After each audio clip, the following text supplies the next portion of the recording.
and stream some here and try to get this deck going again. Mandatory Midnight Curfew. So let me see here. Yep, okay. Please don't make me watch that advertisement. Alright, so Mandatory Midnight Curfew deck. This is a budget deck. I've been working on it a little bit. We've played an iteration of it earlier that had 3 copies of Grim Mandate, 3 copies of Scion, 3 copies of Spiritualist, 4 copies of Spiritbound Spy, no Hungers, no Blood Aura, and what else did we run? We had 2 Hextricators for more fixing. So we removed the Hextricators, we added 1 shard. What else did we remove? I think I named most of the other cards I removed. We had 3 Hextricators actually. Yeah, so that explains. So now we're down to like 23 troops. Let me see here. 2, 4, 8, 12, 16, 20, 23, yeah. So 23 troops. 3 of them are 1 drops. Let's see how many are necrotic. We got 12, 13, 14, 15 necrotic. Is that right? Yeah, 15 necrotic. And then this dude for extra fixing. Anyway, so the first mandatory midnight version lacked 3 pieces of equipment. I lacked the head, I lacked the chest, and I lacked the weapon. You can see now that I've compensated for those pieces that were missing. I was trying to keep it more thematic, but after thinking about it, I'm like, well, you know, why not just have like a crazy ass early game win con? Excuse my language. So, you know, Hunger of the Mountain Gods is ridiculous anyway. So how you get this guy is you farm orcs.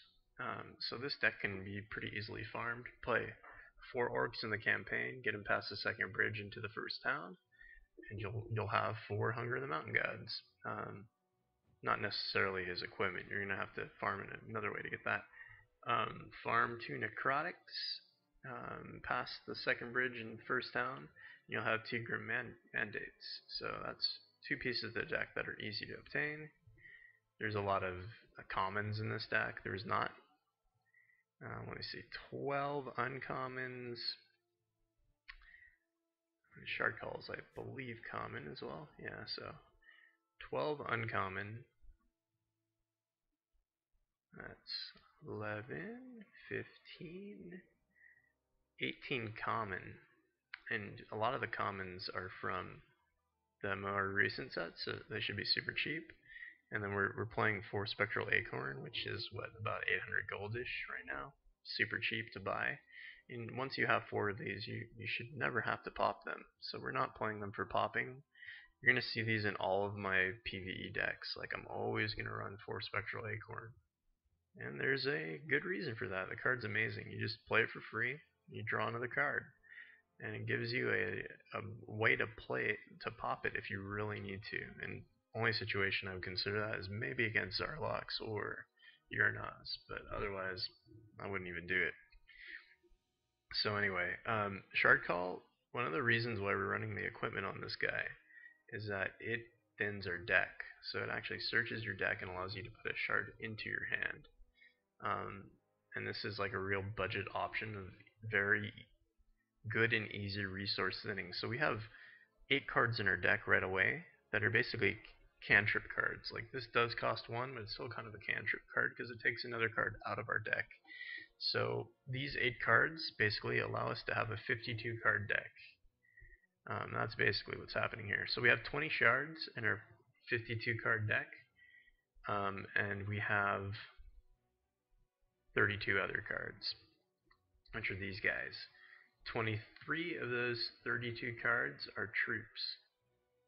And then we have 9 actions or other. So these are 2 constants. And how the deck works is basically Well, we'll see, because I haven't actually played this variation yet, but it should be pretty powerful. We have Blood Aura now, which is going to be a huge life gain swing, and allows us to put it up onto 2 targets. And then we have Midnight Convergence, was a permanent +5/+5. So I think this will do a lot better than before. Yeah, so anyway, the Blood Aura equipment, basically, as I just said, is it allows us to give up to 2 targets +1/+1 in life drain, and it's a quick action, so we can use it as a combat trick. I didn't really have any combat tricks before, other than like destroying a Duskwing Shepherd or something like that. And then Hunger of the Mountain God has Crush, so he's going to be doing a lot of damage as he gets larger. And he also has basic, deal 3 damage to myself, and he gets a Rage 1, and I can use it once per turn. And that combos pretty nicely with Blood Aura as well, because it's dealing damage. So instead of dealing the damage directly, he's also going to be healing for it, so it'll not do anything. He just gets an extra Rage 1 and +1/+1, because he's dealing damage at the same time as he's healing. So anyway, let's try the deck out. I think it's going to be really strong. It has... So I've been meaning to make a budget Midnight Paladin deck for a long time. There's definitely benefits to Spiritualist too, but I didn't want to play 4 copies because I know it is kind of late game, and then also Scion of Volasolov is really nice to have, so it's either like not play this and play 4 of these, or play this and split the difference. So that's what I'm trying to do. I might end up switching it up a little bit more. If I do switch it up more, I might even take out Spiritbound Spy. But we'll see. I think this will work out. Okay, let's give it a run. Okay, we don't want to play that. That's the older variation. Challenge. Let's see how we do. I didn't mention the boots equipment, really. The boots equipment for the Bonewalker, whenever we deal combat damage with the Bonewalker, it allows us to pick a threshold, so it's a nice way to get to the 5th threshold or 4th threshold, and typically allows us to do it early. This hand's not horrible, but I would really like a different shard in here, so let's replace... Yeah, that's even worse. Let's replace one more time. Alright, we can work with this. So the benefit here is, like, even if we don't get a diamond shard, but if we have a Hunger of the Mountain God and Blood, we can go off fairly early, so we're going to try to bank off that.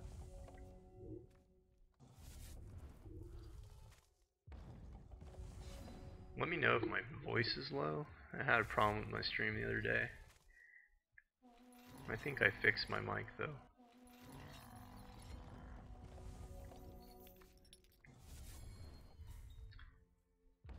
So you can see when I triggered that, I dealt 3 damage to myself, but that's okay. I can actually deal lots of damage to myself here and get in a lot of damage. So 14, but this guy will hit for 6. And then they'll both go +1/+1. And if I draw a shard next turn, I think we can just close this out super quickly. Nice, I hit the shard. So we're going to just try to close this out right now. Because they both have Blood Aura, they will no longer deal damage to me when I proc. Well, they deal damage and then you see I immediately heal. And that's game. Alright, see you, Behemoth, no problem. Thanks. I'm glad the mic's working. Alright, so 5-color Rainbow Uzu, Mountain God, hodgepodge deck. So far, so good.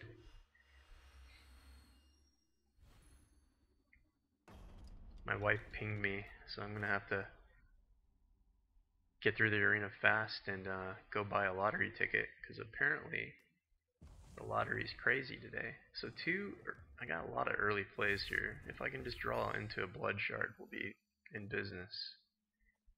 Or just another shard now with the Duskwing.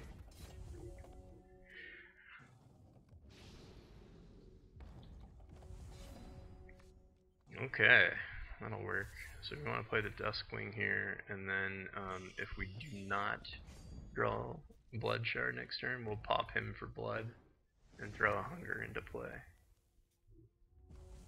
I didn't really show you guys a shard base either. What did I not talk about? I didn't talk about the Grim Elegance gloves for Grim Mandate. It gets -1 cost anytime something dies. I'll show more on that later. Okay, let's see. What do we top deck here? Ooh, that works. So we don't have to pop our Shepherd now. So Shard call within our deck. We play a Hunger. We will pump the Hunger. Now the problem with pumping Hunger against Darkspire is that he does have like kills and Crackling Rots, but hopefully he doesn't have the blood threshold. He's been playing Crackling Vortexes. Uh-oh, he has it now. And there's a kill. That's alright, we got another.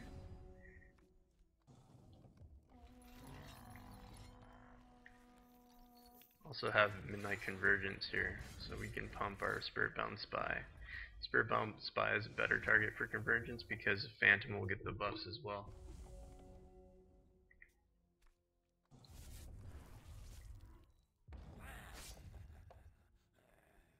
Okay, this is looking good for us right now. Okay, we got a Paladin. So we could, even without a shard, next turn we could Midnight Convergence for quite a bit. A 10-8. He has to have removal now for this, or he's screwed. Uh-oh. Okay, let's make sure we get our thresholds here. So board wipe, not great. We will get one Phantom. We will have max convergence, so we'll be one off of a win next turn. Okay. Alright, so we're just going to go ahead and push. And then even if he plays something that deals self-damage, we got it. But one shard and we win anyway with Midnight Paladin. We could pop this and win too, but there's no need really. There you go, he killed himself. No problem. Malice Demon. This will be interesting. Sometimes this guy's a real pain in the ass. Just if he has enough early game. Mainly why Malice Demon and Avalanche Giant are the main reasons why I play early game troops in all my arena decks if possible. Ooh, okay, Hunger of the Mountain God could be very awesome here. So, although having a Diamond Shard early would be nice, I'm going to go ahead and go for the Hunger Mountain God play. Because just one Shard and Blood Aura with Mountain God is enough to beat almost any encounter. And Malice Demon doesn't really have much removal. Okay, we're looking awesome here. So we got the Mountain God, we're going to pop it, give him a 2/2. And then next turn we're going to Blood Aura. Just single target Blood Aura, it doesn't even really matter. Ooh, I could be a little greedy here. Let's be a little greedy. We'll play a Duskwing Shepherd. That way there we'll have 2 targets for Blood Aura next turn, and then hopefully that'll be a faster road to fatal, or lethal. Yeah, we're looking at probably next turn lethal, if everything goes well. Okay, yeah, we got this, no problem.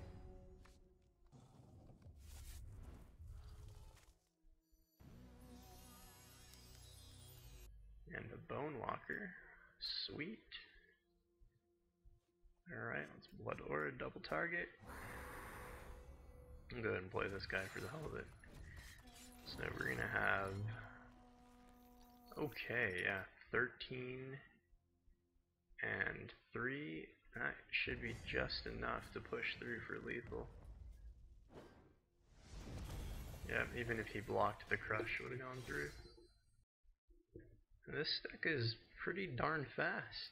I didn't expect it to be so fast, but I guess because Hunger of the Mountain God's in it, it just makes it so much quicker.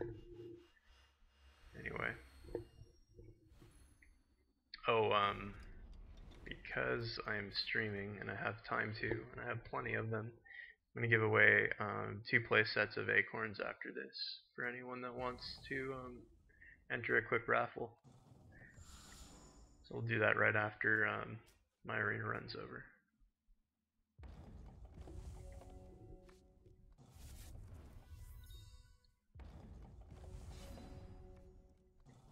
Zodiac Shaman doesn't usually have removal, so I should be safe to go ahead and pump this guy up. I mean, almost against anyone, you're still going to want to pump him up as early as possible. Totem, okay. We're going to pump and play a Bone Walker.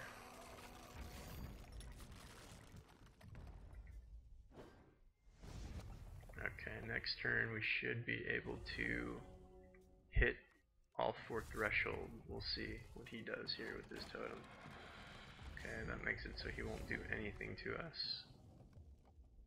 Okay, we'll play that. We'll go for wild. We're gonna play the convergence onto the Mountain God. Wait. Nah, we won't do that. Take it back.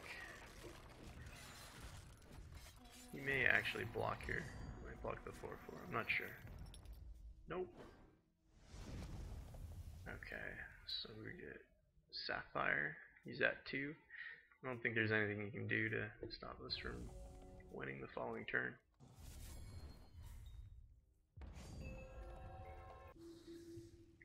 Yeah, no, there's nothing he can do. Double convergence. We'll just swing in for fatal.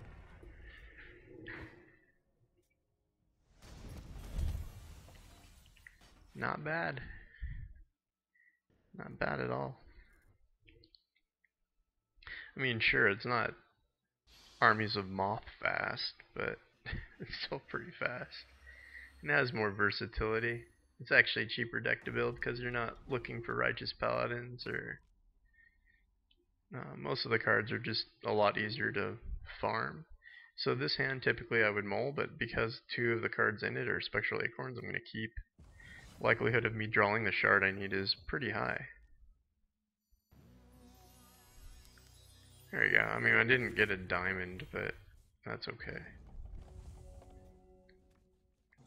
So, Grim Mandate. When a troop you control dies, if this is in your deck or hand or play, it gets cost -1. That's it, Gloves Equipment. And when a Necrotic you control dies, if it has 1 or more defense put into play, and then it gets -1, -1. This combos very well with the Midnight Spiritualist and these, neither one of those, the Midnight Paladin here, because when I have all 5 thresholds, he gains me 5 health and deals 5 damage when he enters play. Okay, so we're going to continue to draw step. No diamonds still. So unfortunately we can't play anything in our hand. We're going to need to either draw 2 more shards or draw a diamond. Okay, that doesn't help. We need 1 more shard, preferably diamond or blood. We're going to take a little damage here against King Gabriel. Uh-oh, and he got a challenge. Okay, Acorn, pop us something good. No. I'm tempted to pop an Acorn here. I don't like popping Acorns, but in this scenario it might be worth it. Huh. If I pop an Acorn, I could play 2 Duskwings and a Spirit-Bound Spy. If I don't pop an Acorn, I'm going to take a lot of damage next turn. There is not a link to this deck list yet. I'm still in testing mode. I explained it quickly in the beginning, but did not link. Do I take 10 damage and wait until the following turn? Or do I pop an Acorn? I think it's way too early to pop an Acorn. I'd rather take a loss, actually. We might end up taking a loss here because we didn't mulligan. Looks like we might. Okay, yeah, we're definitely looking like we're going to take a loss here. Yeah, no, that's okay. We're just going to reset this encounter. No flawless, but that's alright. Next time, I guess I would mulligan that hand. There's a lot of diamond shards in the deck. I think I'm running like 12 or 13 sources of diamond and like 8 or 9 sources of blood, but maybe I have to look at that again. Wow, and this hand is almost the same. Really need a diamond again. Because it has late game, I'm just going to get rid of it. Shoot. This is not good. Okay, well, I mean, this is doable. I'm actually going to take this for the blood, because if I can play the hunger on 2 or 3, I think we'll be okay.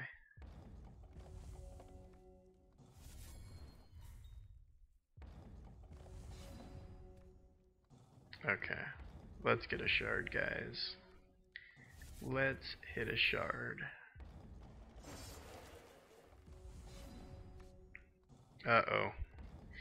A little bit of inconsistency here. Not good.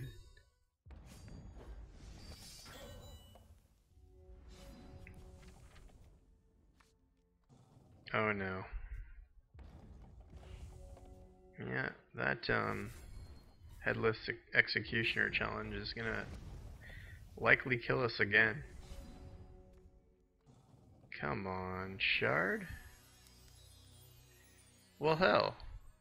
We might have to lose a second encounter. I don't see us coming back from this either. Are we gonna wipe? So if I do wipe here, yeah. Let's go for the third one. If I do wipe here, I'm gonna have to revisit the shard setup for the deck. It could just be really bad luck. But I am running 20 shards, 4 shard call, and then 4 acorn, which should be enough. I just have to get the diamond shard. Okay, this is gonna have to work. This is gonna have to work. Okay, sweet. We got blood. We've got enough to play hunger onto. We've got double blood aura. I think this is easily a hand we can win with.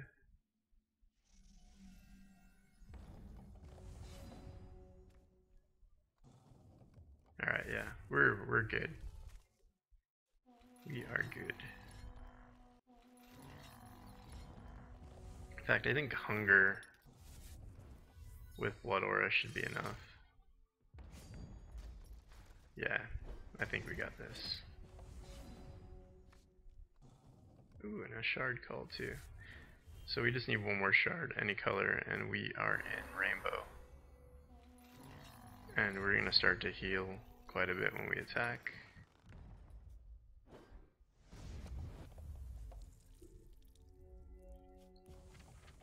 So hopefully those two resource reserve were just flukes. I think they were. Alright.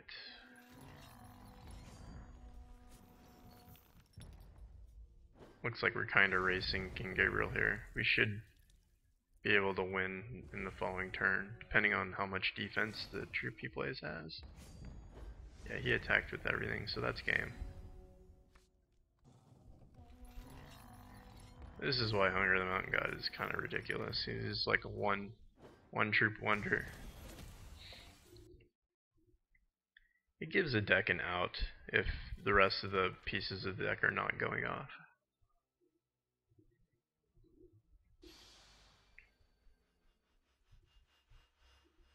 So it's a necrotic deck, but its primary win con is going to be Hunger the Mountain God into Blood Aura. So anytime you draw these two pieces, you're more than fine to just take it. Which just happened again, basically.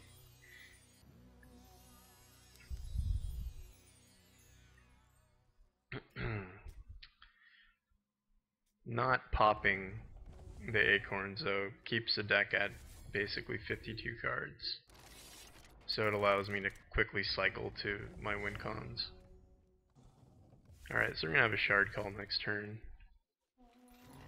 Ballistics Expert we're going to pump up just to keep us out of kill range. Hopefully, unless he plays like a War Machinist here. Alright, we're good. Mountain God should survive. In this deck, we typically want to get Wild as the third shard. We want Diamond, then Blood, then Wild, typically. A pump and attack.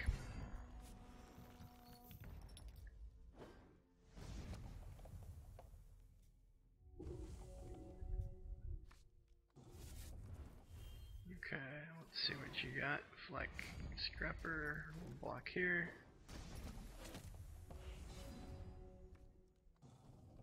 Okay.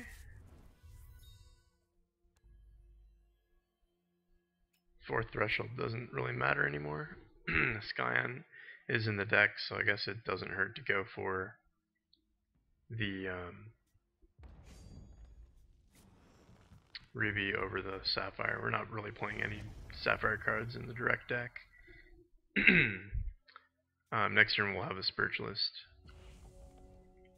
We did not pump that time just because we're on 16 health and he's still getting larger every time we attack. Uh-oh, okay, he's got the War Machinist, he's gonna probably pop this. And he's gonna kill it, so in response we'll sack it and get our final threshold here. And actually we should have the win, let's see. Yeah, we got it, no problem.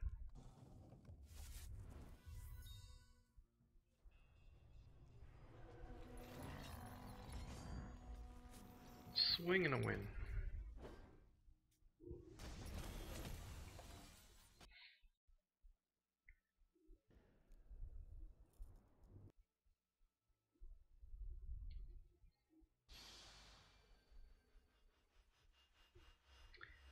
So, nothing too exciting to show about the deck yet. It's just basically Hunger the Mountain God taking the wins. But eventually, we should see some of the other combos the deck has built into it. This hand's not horrible. I just need to really draw a shard. Or hit a double shard from Nullabrin proc, which might happen here. It did, okay. I've been getting really lucky lately on the Nullabrin double shard procs. Apparently Nullabrin doesn't have any problems doing it either. So this allows us to play a Bonewalker here. It's only a 2-2, but hopefully we can get through with damage the following turn. I don't want to block just in case he has like Wild Growth or Cracking Sprout or something. Okay, so here we're going to go ahead and attack. We're going to take Diamond, and then we should be able to play a few follow-up things. Okay, so we'll play a Shard Call, we'll get Blood. Do we get double? Nope. And we'll play a Spirit-Bound Spy. So next turn, we should be able to Blood Aura both, and we'll use it as a combat trick. And that should allow us. He might have that Wild Growth still. We could play Scion to wipe the board. I don't know if Nullabrin plays combat tricks in response to troops being played, so this might be a better way to get around a Wild Growth. And it'll clear the board, so we'll go ahead and do that. So that was kind of a way to abuse the AI in a way, because I don't think the AI buffs in those sort of situations.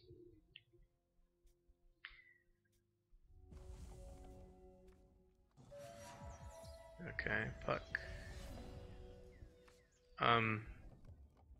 Still a little reluctant to attack in here. Actually, what I'm going to do is play Grim Mandate, and then I'm going to attack with the Scion only. Alright, interesting. I was trying to bait him to block and Wild Growth, but I guess he doesn't have it.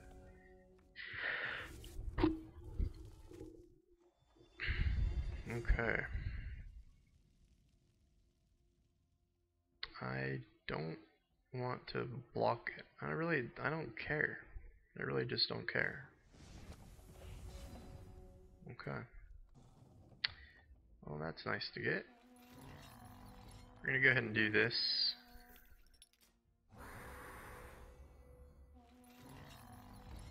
And the reason why we put on the Spirit Bound Spy is if the Phantom comes back. Oh yeah, he did not have any buffs. Well, I was worried for no reason. If the Spirit Bound Spy creates a Phantom, the Phantom will have +1/+1 in life gain. Okay, so we've got this now. We're just gonna drop a shard. We're gonna spread the wealth a little bit here in terms of damage. Both of our life gain procs should pump us way up. And yeah, that's way more than fatal. Or lethal. -15. Okay. Munaroo. I'm glad we got over that King Gabriel hurdle. Just real bad luck on the shards there. It happens. At least it didn't happen to us 3 times in a row. This is a really good hand, even though it doesn't have any threats in it. It just has a lot of ways to thin the deck right away. In fact, I plan to preemptively use Shard Call before I use Spectral Acorn, because the Shard Call may draw a shard out of the deck that is on the top of the deck. So, because we already have Blood and Diamond, we're going to go for Wild, and then drop Shard Call, or Spectral Acorn. And again, the reason why we did it in that order was to remove the shard from the deck so that we could potentially draw into something like a Hunger of the Mountain God or something like that. Something that we want to be a win con later on in the game. There's no reason for me to block the minion. And that's just because the tunneling troops against Munaroo Sensei, they get buffs when they pop up. So we don't want to help them out in any way. Okay, so this is actually really nice. We should be able to start pressuring with a lot of damage next turn off of a Blood Aura. And again, I think I'll be putting that Blood Aura on the Spirit Bound Spy and the Hunger. Again, we're not going to block. Just take the damage. It also pumps up Hunger. Another good reason to not block. The pump for Hunger is nice. And get the Ruby. We're going to double Blood Aura. Then activate so we don't take any additional damage. Then attack with everything. Set him down to 9. Okay. Good, nothing popped up. So we got this encounter in the bag.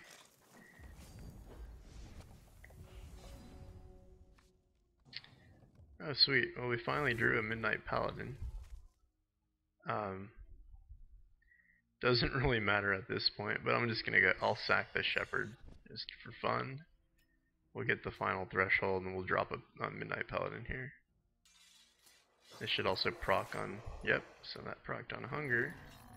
Made Hunger a little bit larger before attacking, and then we're going to crush in with 16, 17, 18, yeah, -14. Not bad. This is going pretty smooth. Outside of that one bad encounter against King Gabriel. But that's okay.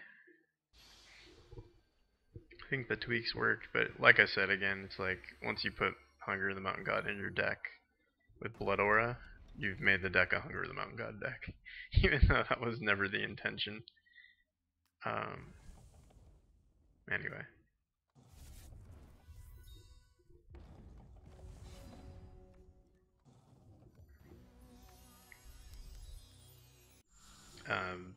Definitely want Hunger on 2 rather than Spirit Bound Spy on 1, so we start with a dual shard. Avenging Angel is kind of a pain in the butt because we did get double Hunger though, that's nice. He is a pain in the butt because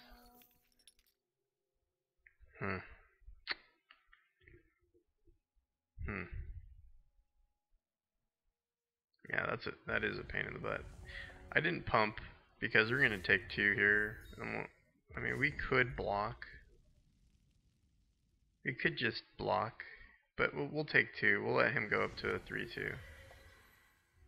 And the reason we did that now is because we can double pump both hungers, and that will allow me to not dip too low in health, but also be able to push through damage here with the 4-4. And that'll give me a blocker next turn against a Protectorate Defender. Oh shoot. Okay, he took out that one. That's not the end of the world. He left my blocker.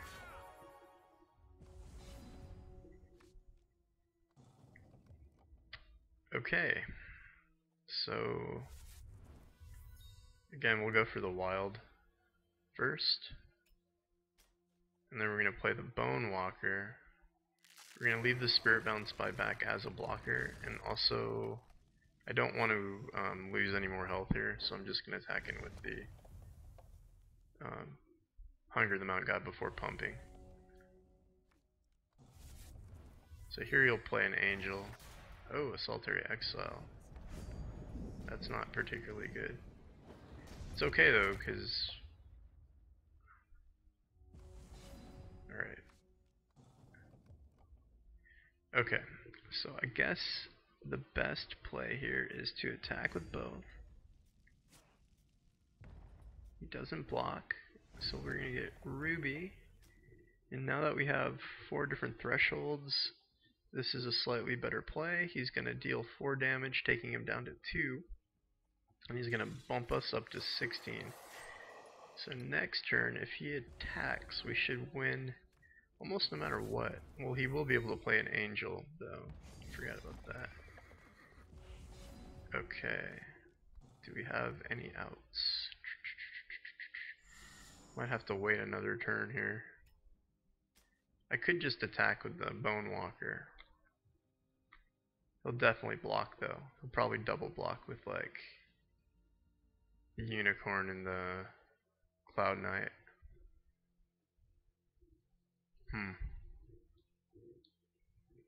I don't really want to let him attack me with the Cloud Knight, so I want to get this off the table. Okay, great.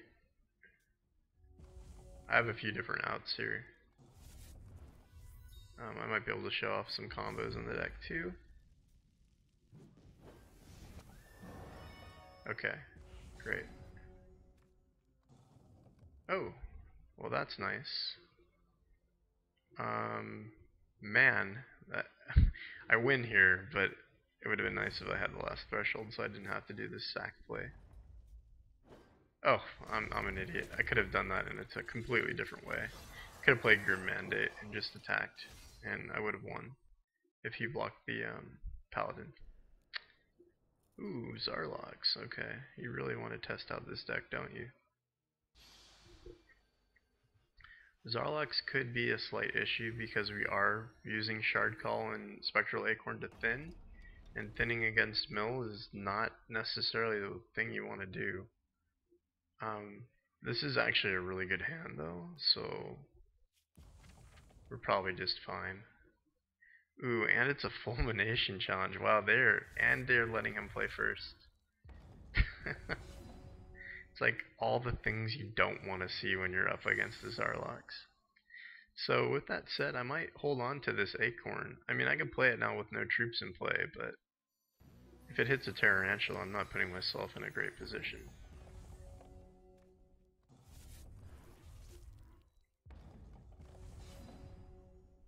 Okay. So there's a lot of terrifying things in his deck. I could go YOLO and just start to pump this guy right away, which I think I'm just going to do anyway. But like he has Web of Death and all sorts of crap like Crackling Rot. Any of those things right now would be horrible.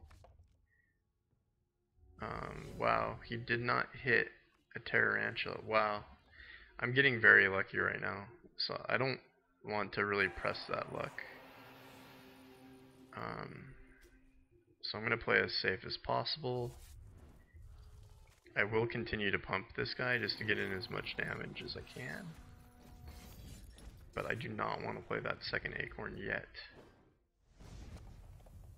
His next turn I'm looking down a charge power, so he's likely going to hit a Tarantula here. Oh, it's a murder. Okay, well I'm glad I didn't pump him up further. Grim Mandate might be my win con here. It very well could be the win con.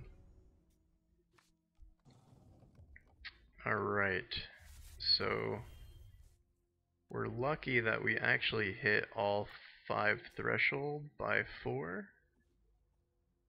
So what I'm doing now is I'm leaving these 2 troops on the field to reduce the cost of Grim Mandate. Because what we're going to want to do is combo all of these Midnight Paladins with Grim Mandate so that they keep coming into play and triggering off. Basically, we should be able to win with like 2 Midnight Paladins triggering off here. Okay, he's milling us fast. That reduced the cost of Grim Mandate within range. Oh shit. Please don't take Grim Mandate. He took a Paladin. That's not much better. He still has not hit it. Okay, there it is. There it is. Okay. Ooh, you're a Blood Aura. Okay, so let's play the Dual Shard here. Still, we don't really want to,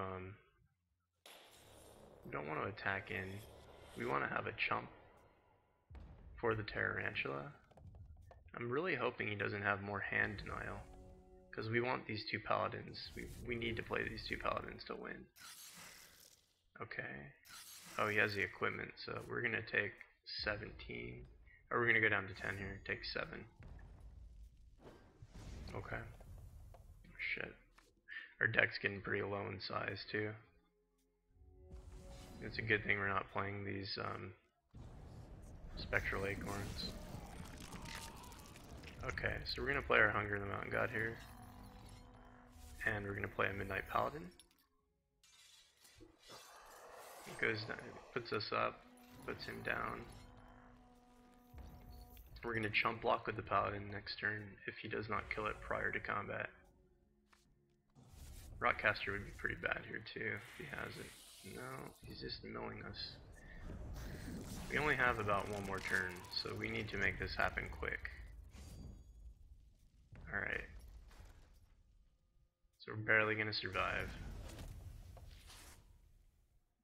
He just killed him twice. It triggers twice there. We're on our last card, so we're actually drawing our last card here. I think we're going to win on our very last card, guys. So I could easily pump up this Paladin, but I don't want to. What I want to do is just block. I just want to block him. I want the Midnight Paladin to die, so he'll die. This should give us the win.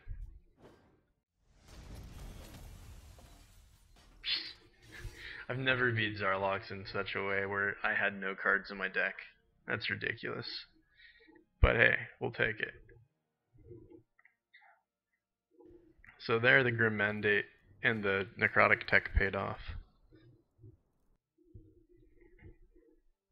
That's when it's like not just a Hunger of the Mountain God deck.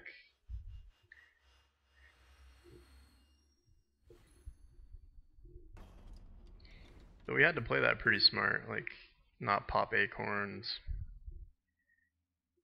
So in those kind of scenarios, it's more about how you play it than what you're playing. Zarlox is just a pain in the ass. But I knew I needed those paladins to get the win. Luckily, we were able to get the triggers we needed. Okay, so we're going to try to pump out of burn range, because Sniper does have burn. So that should put him to a 3-3. And then the only other thing we have to really worry about against Sniper is Repel, which he has resources for. So we're gonna play around repel, which means basically we're just not going to attack with the hunger. We're not gonna even pump the hunger. We'll just attack with the spy. We'll use our second shard call just so we have the resources open the following turn. Take a ruby. So next turn we'll be at launchpad specialist. Will whoop-de-doo. Oh, inner conflict. That's pretty shit. Good thing he killed himself. Alright. So we'll get our 5x threshold and we'll play the paladin. And we got a nice little midnight convergence we can use on either one of these guys the following turn. We got him down to 13.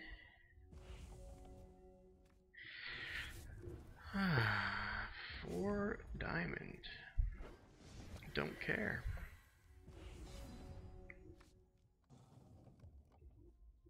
Alright, so we actually have a Scion we can play the following turn.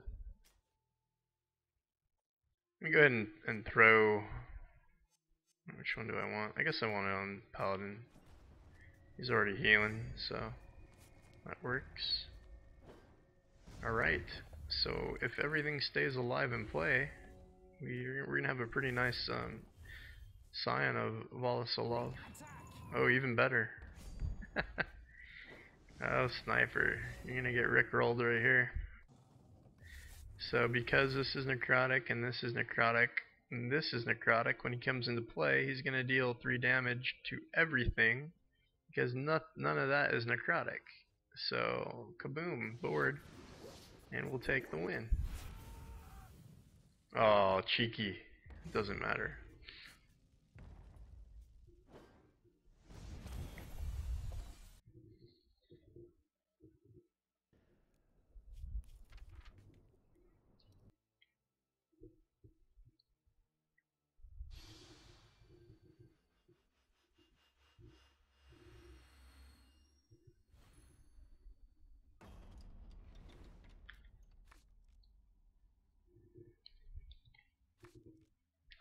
So I think this deck is in a state where this will probably be the recording for a future fully equipped article. Probably a long ways off, but this deck is definitely a contender. Super cheap to build, so that's what I've been testing it for. I didn't do the best explanation at the beginning, but hopefully the gameplay is enough to kind of pull it. I have to kind of worry about Solitary Exile here. Yeah, the AI does kind of suck with unicorns, but I'm not going to complain. Alright, we're going to have a nice double Blood Aura target next turn if this survives. Yes, it does. So we'll shard into Wild Threshold on charge. Ooh, even better.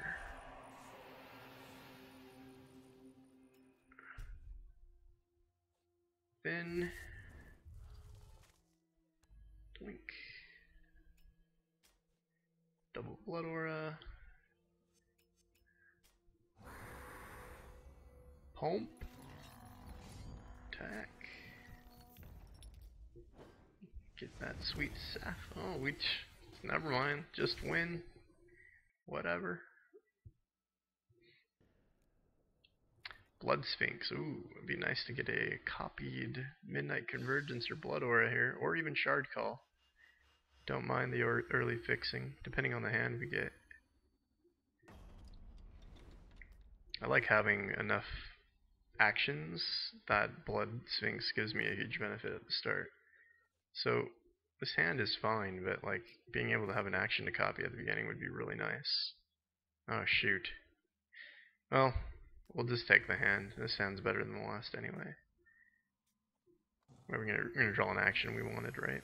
Nope. Okay. That's fine. So 2 Bone Walkers. Bone Walkers will be able to hit 4 threshold by turn 4. Probably 5 if we get an attack in unblocked. But this guy plays like Time Ripple and stuff.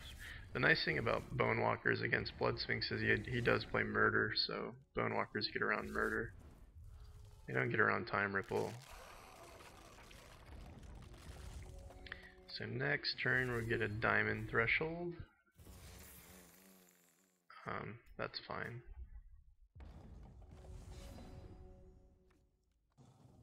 He's more than likely not gonna block. We're gonna save the Convergence for the Spiritualist if possible. And there's a reason for that.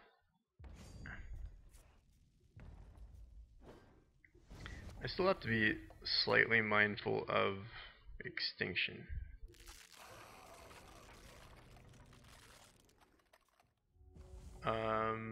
My last arena reward screen was not bugged. So, oh, he does Extinction. Wow. And he pulls it back. Really? Really? Midnight Paladin, cool.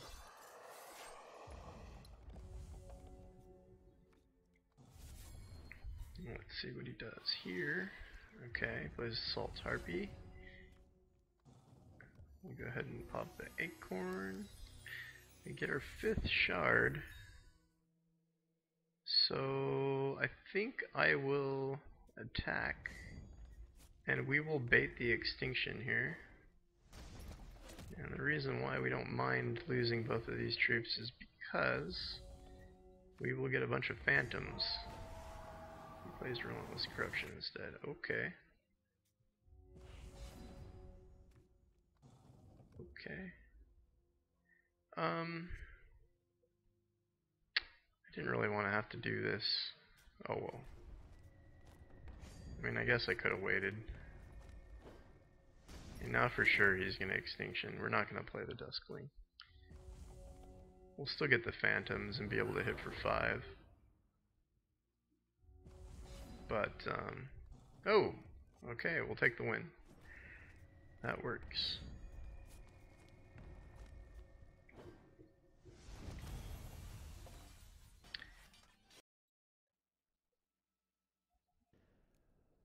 Yeah, my arena rewards screen hardly ever bugs out. It's usually like it takes a few seconds for me to be able to scroll up and down on it, but it's usually always there. So hopefully you're not experiencing some kind of more significant bug. Okay, we're gonna keep this hand. Against Emberspire. Emberspire can be a little challenging sometimes with this deck. I primarily want to get something like a Midnight Spiritualist in play. Usually allows me to push through enough damage to win. Or actually the Bonewalkers are really good against Emberspire. If you can get to 4 or 5 threshold early. Alright, double Shard Call.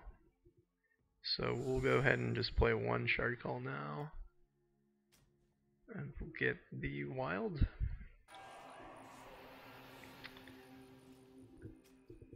Paladin still will deal full damage, just won't get healed. Duskwings aren't bad against this guy either, because you can just... Wow, look at all these Shard Calls. What in the heck? We're not even going to have to use our charge power this game. We'll go ahead and play a Duskwing. Next turn we can play a Midnight Paladin with full threshold. Could sack and respawn. Okay. You didn't kill him. Fine.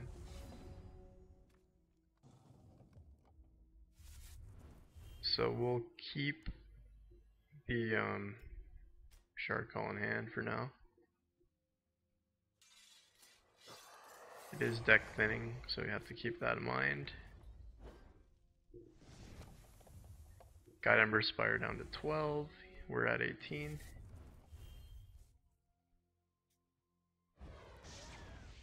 Okay. And we'll just pop in response. I don't think that keeps him from getting a charge though. He still should get his charge. Yep.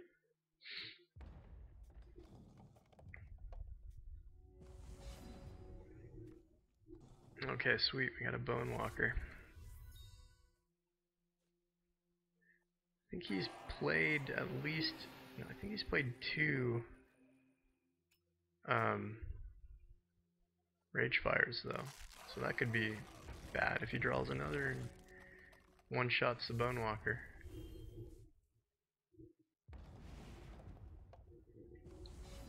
He's at 10, so we don't actually want to attack and drop him below. We don't want to drop him to 5 or below, because that's when he starts playing those dudes for free. However, he is almost in range to play him for free anyway.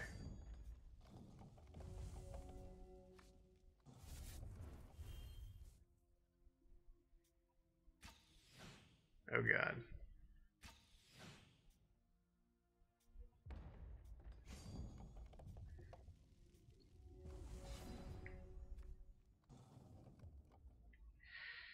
Yikes. Not great to have late game against Ember Spire. Not horrible either, just I can't activate him.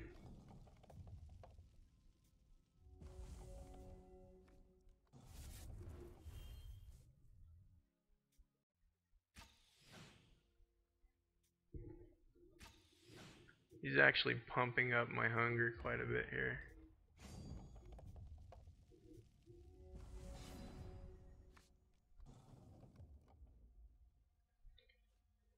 This is an unfortunate situation, because I can't really do much.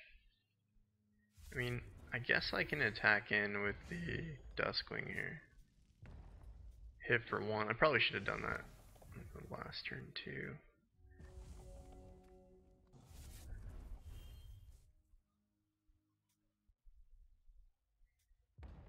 Okay. That's okay, right? Oh, he has a modified. He has the chest equipment for burn.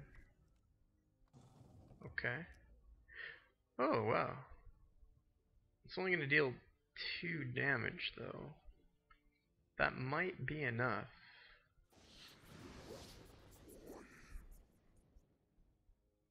That might actually be enough. What's that going to put him at if he double blocks here? 1! Oh, man. Okay. So we're going to have to hope he does not draw one of those hunter guys. Phew! We got it. Goodbye. Oh, I missed lethal? No, yeah, that's a problem, is if I pumped up the hunger and took 3 damage, I could have lost to the burn. That's why I didn't pump up hunger. You know, considering the AI, I might have done that. Oh, the AI missed lethal. Yeah, AI always misses lethal. I probably just, in the back of my mind, I probably knew that he was going to do a certain play, so I didn't care. Ember Spire Witch probably misplays more than any other opponent, and a lot of people that are into Yodel now would know exactly the correct way to play against. Oh, whoa, what the hell? Oh, I started with a shard. I didn't realize that. I would have played a hunger and not got on turn 1. That's okay. That's okay. We still have 2 plays here. And in fact, we'll be able to pump up hunger with an attack.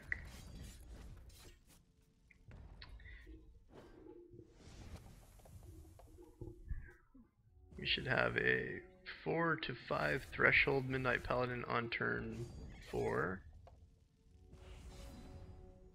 He's tapped out, so I don't have to worry about him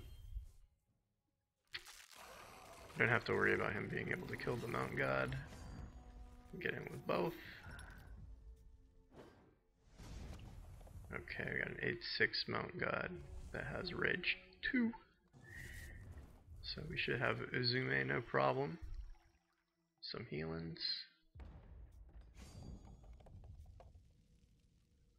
Ooh, okay, Tormented Ritualist. He has enough blockers now that I might... Whoa, did I just click on that? Phew. Might want to be a little careful about my attack. So if I play Paladin first, that'll pump this to a 9/7.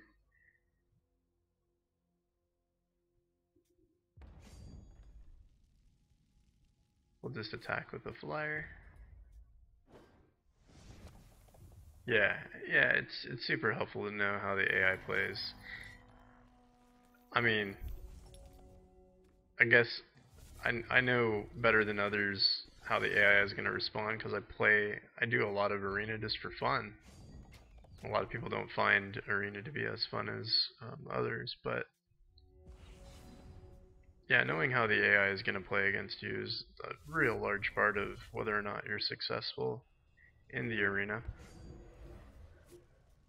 I guess we'll just have a standoff here until I feel comfortable swinging all in. I'm pretty close to that point. Like, I know that's a Roshi, I don't want to wait that long. Okay, so this is what we're going to do here. Wait, are we? Are we going to do that? Maybe it's not what we're going to do here. Well, okay, we're going to Blood Aura both of these guys. Am I ready to attack the Mountain God? I mean, it's very close to I mean, it's going to frickin' destroy the board. We're just going to swing with everything. Who cares? This is more than likely game. Yeah, it doesn't matter how I assign. Got him down to 1. Okay, that works. Yeah, I have over 1,000 as well. So that's the arena run. We'll see if my rewards work.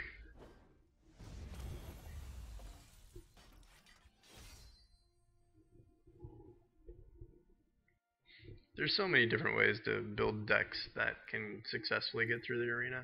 I mean, if it wasn't for King Gabriel, this deck would have easily gone perfect. We had a little bit of bad shuffling RNG there. Okay, so here's a reward screen. You got 6,500 gold. Ooh, a legendary dust, nice. If my reward screen looks a little funky, it's because I have Dungeon Crawler, so I get some bonuses, obviously. Nice, not too bad outside of King Gabriel. Yeah, so here's the deck, guys. For those of you that missed it. Also, I'm giving away 2 sets of Spectral Acorns. Let me figure that out with the gifting thing here. Okay, Twitch, Google Chrome. Keyword is gonna be... We'll just do acorn. Okay, acorn's gonna be the keyword for 4x acorns, giving away 2 sets.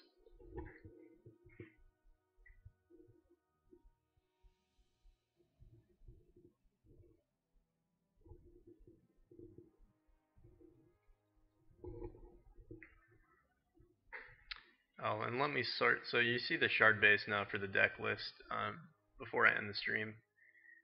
You got 3 wild, 3 blood, 7 diamond, 2 ruby, 1 sapphire, 4 shard of retribution. That's 11 sources of diamond, only 7 sources of blood. I thought I had more sources than 7 blood. That's actually really low. But we also have the 4 shard call. Gotta remember that. And let's do a resort of... Let's do cost so you can see the higher end of the deck. So this is outside of the resources, you can see the rest of the deck here. Okay, so 5 people in for acorns. You've got a 40% chance to win since I'm giving away 2. Alright, so we've got TWRCRYF. Just type in your IGN. And let's do one more. And Wing Spear. You guys both win a playset. So just type in your IGN and I will send them to you. Cool, guys. Thanks for watching. And that's it for me.